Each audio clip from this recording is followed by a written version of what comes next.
to stop something that potentially may happen, and with it happening, there would be a violation of the Constitution. Here, we have a legislative process, a referendum process, that is inchoate. And it's like saying that the court has issued an order to the Speaker of Parliament.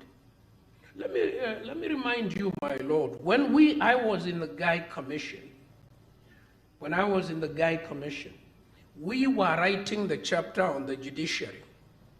And the late Justice Moijo Kewa and a number of judges came to their own court, filed their own suit, and an order was given to them telling the commission that I was a member of not to discuss the chapter on the judiciary. Needless to say, that order was not capable of obedience. It was not capable of obedience, nor was it, in my very humble view, well-founded in law. It was a terrible case of judicial overreach, not to mention a terrible conflict of interest matter.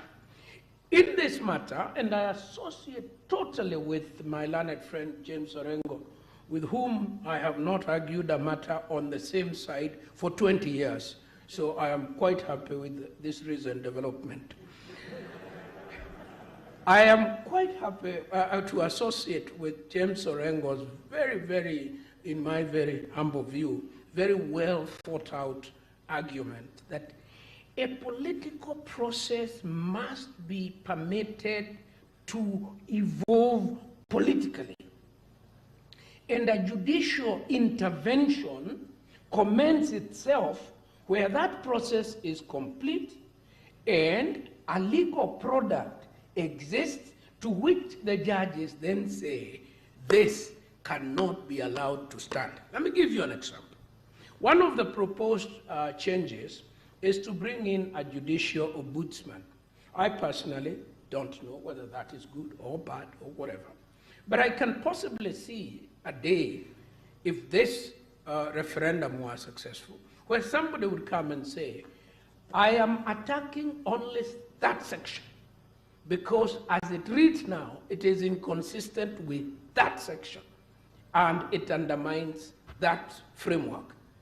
That would be a jurisdiction that I personally would entertain and would say the judges are the best people to speak about that.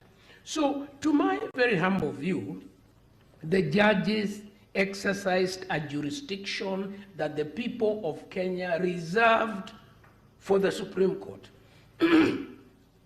Only the Supreme Court of Kenya can issue an advisory opinion. The High Court decided to give advisory opinions on hypothetical issues, coached in the language that it did. As a result, it trampled upon the independence of IEBC. And I want to repeat that, my Lord. Independence is not for the judiciary alone. Independence is for every constitutional institution. Parliament